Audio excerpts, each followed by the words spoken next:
Ano-ano nga ba ang possible questions sa examination for Admin Officer 2 position?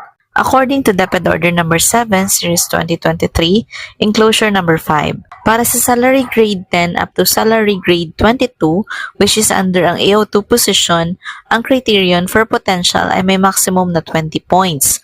Under sa potential ang written test, behavioral event interview, at sample test. Meron na akong video sa tips for interview, so check nyo na lang po sa profile ko. Ano-ano nga ba ang mga pwede nyong ma-expect na questions sa written test at work sample test?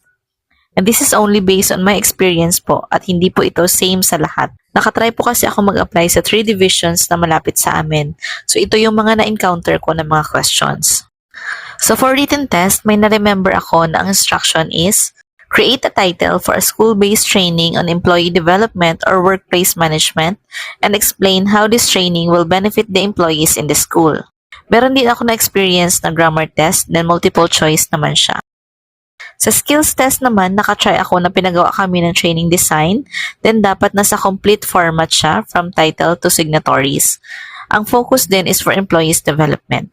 Meron din ako na-remember na binigyan kami ng mga information ng school, like number of personnels, estimated budget, and ano yung focus.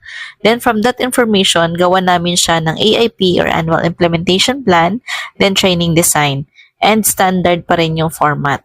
Para po sa tips, review kayo ano yung mga parts ng Annual Implementation Plan, Work Financial Plan, Annual Procurement Plan, then yung mga training or activity designs.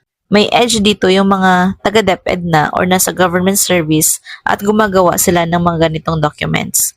Sa mga hindi taga-DepEd, you need to take time to research o humingi ng copies na ganitong mga documents para mapag-aralan ninyo. Kahit non-required kasi yung mga experience sa AO2 position, may mataas na potential ang mga taga-DepEd ng teaching personnel na involved sa planning at implementation ng mga programs, projects, and activities. Kaya if kayo ay nasa admin assistant or admin aide na position, if i-designate kayo na activity holder ng school activity, take this time to learn ang mga documentation up to the conduct of the said activity as your personal training. Basta hindi ito makakadlang sa submission ninyo ng ibang reports na assigned sa inyo. Taga-DepEd ka man o hindi, your experiences as an employee can be very useful for an AO2 position.